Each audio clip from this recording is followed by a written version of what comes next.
भारत माता की।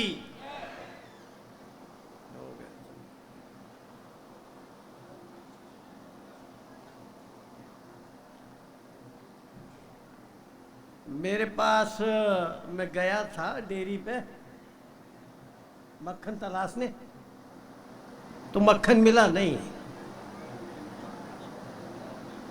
किसको लगाऊं, कितना लगाऊं, आपको भी लगाऊं, तो आप तो भारत माता की विजय नहीं बोल रहे हैं। कितनी विचित्र बात है। अमित साहब सब ने अपने अपने तरीके से खेल खिलाड़ी, अभी तो यही चल रहा ना, जहाँ खेल और खिलाड़ी चल रहा ना, उसकी बड़ी प्रशंसा की। मैं भी बहुत प्रशंसा करता हूँ साहब, बहुत बहुत। अपने आप सबको संबोधन कर लो, नहीं देखेंगे ये बहुत बड़ा आदमी बन गया, देखो हम में से किसी का सम्मान ही नहीं करता। आज के इस कार्यक्रम के अध्यक्ष रहे श्रीमान किशोर जी कलेक्टर साहब, अपने भारतीय जनता पार्टी के जिला अध्यक्ष माननीय धर्मेंद्र जी, जिला पंचायत अध्यक्ष श्रीमान ताकड़ जी, और जिनके मन में पीड़ा रही है सारिका जी, कि मैंने पढ़ाई तो इतनी कर ली और मेरे को तो कोई ढक्कन भी नहीं मिला। अरे हमने भी पढ़ाई करी है, अंगूठा टेक थोड़ी है।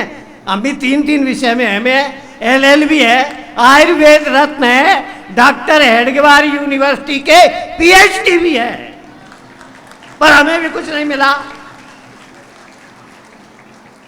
तो ये पीड़ा थोड़ा उसको पर्दा हटा के देखो तो आपको मालूम पड़ जाएगा, समझ में आ जाएगा कि वो ढक्कन कहाँ है। ज़्यादा कुछ कहने की नहीं। ये अपने रघुवंशी जी तो मेरी बात टैप करके उसे आधा काट देते हैं और आधा सुनाते हैं, फिर पूरी नहीं सुनाते। ये उस दिन भी यही हुआ था। तो मैं आपसे जो निवेदन करने जा रहा हूं उसको आप बारीकी से समझ लीजिए। कुछ मेरे सहपाठी भी हैं यहाँ और आगे भी बैठे हैं। देखो खेल खिलाड़ी ये तो सब चल जाएगा, हिंदुस्तान का विकास भी हो जाएगा, दुनिया के हम विश्वगुरु बन भी जाएंगे, पर एक विषय बहुत चिंतनीय है। मैं माननीय श्रीमान कलेक्टर साहब जी से निवेदन करूंगा कि मेरा ये लिखित दस्तावेज आप दिल्ली सरकार, गृह मंत्रालय को, रक्षा मंत्रालय को भेजो कि देश में 18 से 30 वर्ष के लोग सबको मिलिट्री ट्रेनिंग दी जाए। तुरंत चालू करो, जल्दी से जल्दी चालू करो। क्यों? लंका में आग लग गई, बांग्लादेश में भी तख्ता पलट हो गया, अफगानिस्तान की हालत भी बहुत खराब है, वहाँ भी ऐसे ही उलट पुलट हो गया। पाकिस्तान में तो आतंकवादियों की फौज पैदा हो रही है। और कल की बात है कि नेपाल भी बर्बाद कर दिया लोगों ने। सबकी निगाह केवल हिंदुस्तान के ऊपर बनी हुई है, केवल हिंदुस्तान के ऊपर। और अगर इस पर गौर नहीं की हमने और 18 से 30 वर्ष के लोग तैयार नहीं हुए तो याद रखना अभी अभी ऐसे कई घटनाक्रम हो गए कि अपने देश के अंदर भी गृह युद्ध छिड़ जाए। छिड़ना चाहिए, मैं वो उल्लेख नहीं करूंगा, सब लोग पढ़े लिखे हैं ना, तो उन बिंदुओं को आप खुद ही तलाश लेना। आप कहोगे वाह वाह साहब हम तो राज्य स्तरीय खेल प्रतियोगिता कर लिया, हमने तो कुछ नहीं होने वाला, कुछ नहीं होने वाले भरोसे मत रहना। जब रामचंद्र जी ने, श्रीमान थोड़ा सा 2-3 घटना, बस ज़्यादा नहीं लंबी, क्या मेरे को भी भूख लग रही है, मेरे को गोली दवाई खाना आता। रामचंद्र जी ने जब धनुष तोड़ दिया तो इसको बारीकी से समझना। उस जमाने की सबसे सुंदर महिला थी सीता। तो जितने भी वो सभासद आए थे ना दूर देश देश के राजा। उन्होंने कहा ये तो कल का बच्चा है, दूध मुआ, चलो अपन सब मिलके इसको हरा देते हैं और सीता को अपन ले जाते हैं। तो लक्ष्मण अकेले खड़े हो गए थे कि तुम बहुत सूरवीर हो गए, मैं देखता हूं कौन भैया को और मेरी भाभी को हाथ लगाता है। तो हम ऐसे तैयार हैं क्या? यही स्थिति पांडव काल में हुई थी। जब द्रौपदी का वरण हो गया था तो सबने उनको ये कोशिश की थी कि पांचाली को छुड़ा लो और इनको मार के भगा दो। हमारे विकास में, भारत के विकास में, सोने की चिड़िया बनने में जितनी भी बाधाएं आने वाली हैं तो उसकी चिंता करो।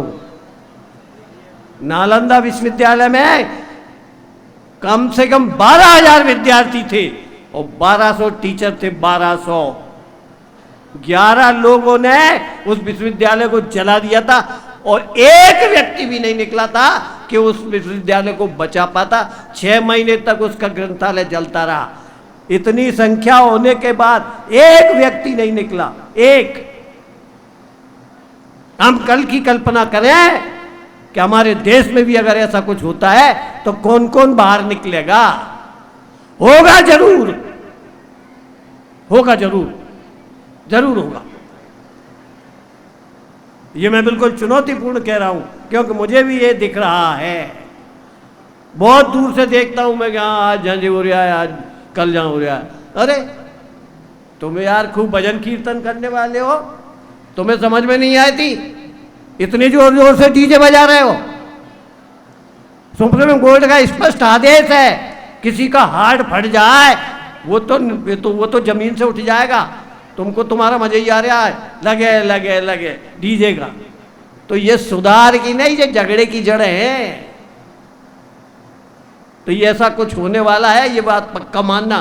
मैं जिला दंडाधिकारी जी के करवत निवेदन करता हूं कि श्रीमान सावधान हो जाइए, नहीं तो ये जितने भी ये स्कूटी वगैरह लेके गए ना यहाँ से, कोई इनमें 2 थप्पड़ लगाएगा और स्कूटी छुड़ा ले जाएगा,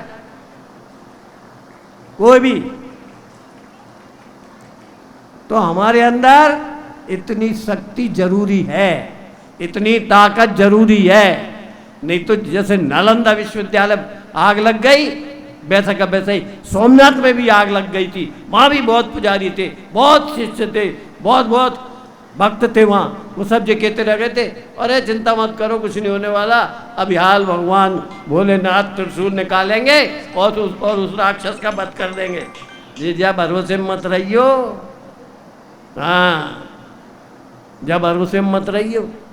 जो व्यक्ति 1000 वर्ष की तपस्या के बाद भारत में आया है, उसको बल देना, उसको ताकत देना, ये हमारा कर्तव्य है। सीमाएं तो सुरक्षित है, सीमाएं सुरक्षित रहने वाली हैं, पर अंदर कौन करेगा?